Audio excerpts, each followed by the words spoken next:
दोस्तों, जय मसीह की Bible story audio Hindi channel में आप सभी का स्वागत है। आज हम पवित्र शास्त्र बाइबल के एक नए ऑडियो स्टोरी से सीखेंगे पहला शमूएल की पुस्तक से याजकों की हत्या के बारे में। हालेलुया।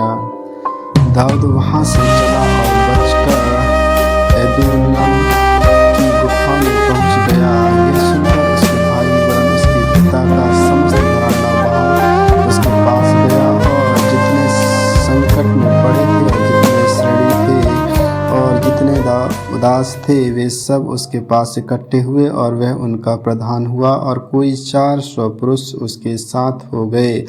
वहां से दाऊद ने मोआब के सिप्पा को जाकर मोआब के राजा से कहा, मेरे पिता को अपने पास तब तक आकर रहने दो जब तक कि मैं ना जानूं कि परमेश्वर मेरे लिए क्या करेगा। और वह उनको मोआब के राजा के सम्मुख ले गया, और जब तक दाऊद उस गढ़ में रहा तब तक वे उसके पास रहे। फिर गाद नामक एक नबी के दाऊद से कहा, इस गढ़ में मत रह, चल यहूदा के देश में जा। और दाऊद चलकर होरेत के जंगल में गया। तब शाऊल ने सुना कि दाऊद और उसके संगियों का पता लग गया है। उस समय शाऊल गिबा के ऊंचे स्थान पर एक झाऊ के पेड़ के नीचे हाथ में अपना भाला लिए हुए बैठा था, और उसके सब कर्मचारियों उसके आसपास खड़े थे। तब शाऊल अपने कर्मचारियों से जो उसके आसपास खड़े थे कहने लगा, हे बिन्यामीनियों सुनो, क्या यिशै का पुत्र तुम सबों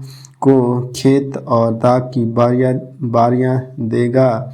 क्या वह तुम सबों को शस्त्रपति और शतपति करेगा? तुम सबों ने विरुद्ध क्यों राजद्रोह की गोष्ठी की है? और जब मेरे पुत्र ने यिशै के पुत्र से वाचा बांधी तब किसी ने मुझ पर प्रगट नहीं किया, और तुम में से किसी ने मेरे लिए शोकित होकर मुझ पर प्रगट नहीं किया कि मेरे पुत्र ने मेरे कर्मचारियों को मेरे विरुद्ध ऐसा घात लगाने को उबारा है जैसा आज के दिन है। तब एदोमी दोएग ने, जो शाऊल के सेवकों के ऊपर ठहराया गया था, उत्तर देकर कहा, मैंने तो यिशै के पुत्र को नोब में अहीदोद के पुत्र अमीमेलेक के पास आते देखा, और उसने उसके लिए यहोवा से पूछा और उसे भोजन वस्तुएं दी और पलिश्ती गोलियत की तलवार भी दी। तब राजा ने अहीतूब के पुत्र अहीमेलेक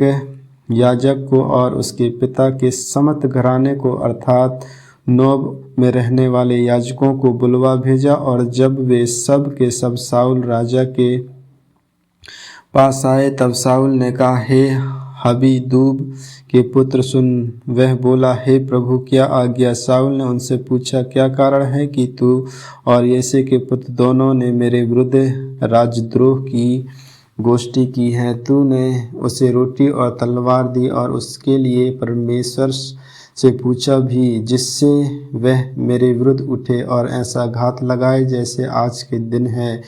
अहीमेलेक ने राजा को उत्तर देकर कहा, तेरे समस्त कर्मचारियों में दाऊद के तुल्य विश्वास योग्य कौन है? वह तो राजा का दामाद है और तेरी राज्यसभा में उपस्थित हुआ करता और तेरे परिवार में प्रतिष्ठित है।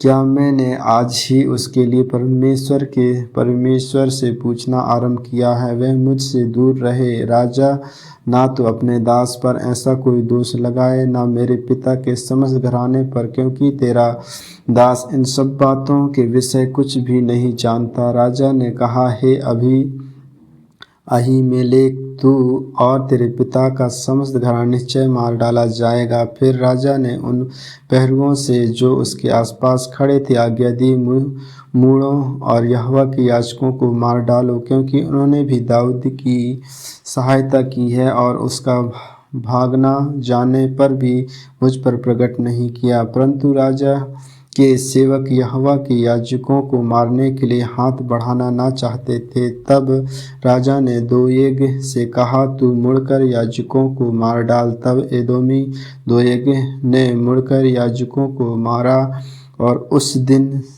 सनी वाला एपोद पहने हुए 25 पुरुषों को घात किया और याजकों को नगरनोब को उसने स्त्रियों पुरुष और बाल बच्चों और दूध पीतों और बैलों गधों और भेड़ बकरियों समेत तलवार से मारा। परंतु अहीतूब के पुत्र अबीमेलेक का एब्तार नामक एक पुत्र बच निकला और दाऊद के पास भाग गया। तब एब्तार ने दाऊद को बताया कि शाऊल ने यहोवा के याजकों का वध किया है। दाऊद ने एब्तार से कहा, जिस दिन एदोमी दोएग वहाँ था, उसी दिन मैंने जान लिया था कि वह निश्चय शाऊल को बताएगा। तेरे पिता के समस्त घराने के मारे जाने का कारण मैं हुआ हूँ, इसलिए तू मेरे साथ निडर रह। जो मेरे प्राण का ग्राहक हैं वही तेरे प्राण का भी ग्राहक हैं, परंतु मेरे साथ रहने से तेरी रक्षा होगी।